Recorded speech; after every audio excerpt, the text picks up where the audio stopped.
राम मंदिर के शिलान्यास के बाद उत्तर प्रदेश के मुख्यमंत्री योगी आदित्यनाथ ने एबीपी न्यूज के साथ वार्ता में जो बयान दिया वह कई समाचार पोर्टलों की सुर्खियां बना हुआ है।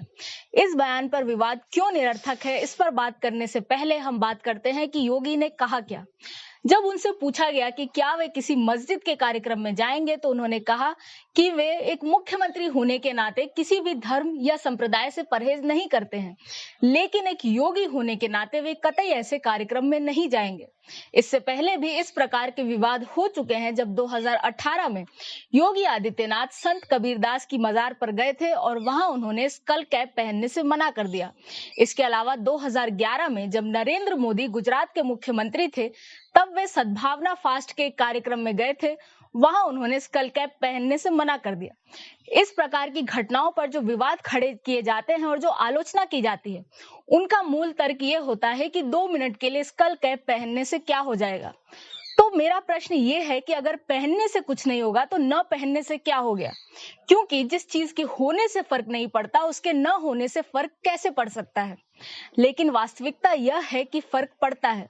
स्कल कैप पहनकर एक नेता संकेत देता है कि वह तुष्टीकरण के लिए तैयार है, और इस संकेत को पाते ही मुस्लिम नेता अपने प्रस्ताव और मांग उठाते हैं।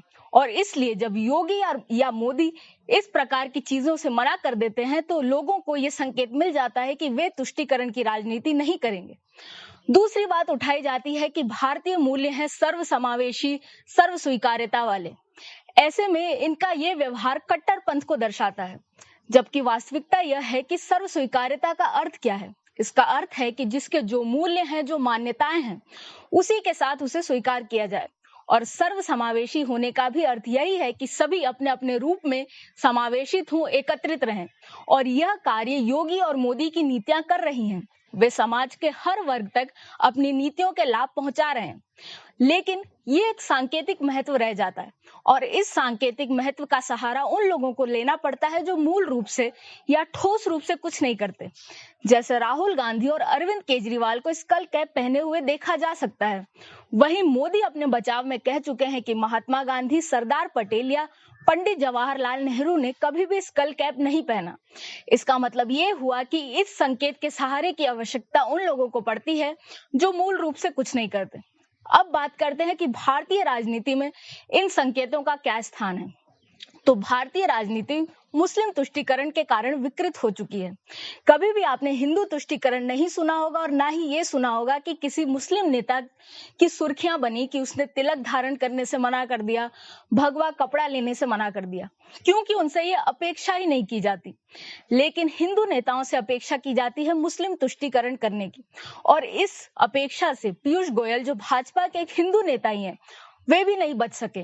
उन्होंने कहा था कि वे पूजा करने के साथ साथ ला इलाहा इल्लल्लाह भी कहते हैं। या तो वे अज्ञानी हैं जो ला इलाहा इल्लल्लाह के अर्थ को नहीं जानते, या फिर वे तुष्टीकरण के लिए ऐसा सिर्फ कह रहे थे। लेकिन वहीं अगर योगी और मोदी इस बात का संकट उठाने के लिए तैयार हैं, तो इससे सेकुलर मूल्यों को खतरा नहीं हो सकता, क्योंकि सेकुलर मूल्य ये नहीं कहते कि आप अपने विश्वासों को छोड़ दें। योगी ने भी अपने कथन में यही कहा कि वे अगर ढोंग करें, जैसे अन्य नेता करते हैं कार्यक्रमों में जाकर स्कल कैप पहनने का, तो जनता समझ जाएगी कि ये ढोंग है। और ऐसा ही मोदी ने भी कहा था कि ये ब्लफ नहीं करना चाहते, क्योंकि जिन मूल्यों को आप मानते नहीं उनका आचरण करना ढोंग ही होता है। अंत में मैं बस यही कहना चाहूंगी कि जो भारतीय मूल्य हैं, वे सबको उन्हीं के रूपों में स्वीकार करने की बात करते हैं, न कि उन्हें पहले ढाल कर और फिर स्वीकार करने की बात करते हैं। इसलिए जो एकता है वह सब लोग अपने अपने रूपों में साथ रहे, वह है। किसी के रूप में ढल कर जो होता है वह समझौता होता है, एकता नहीं।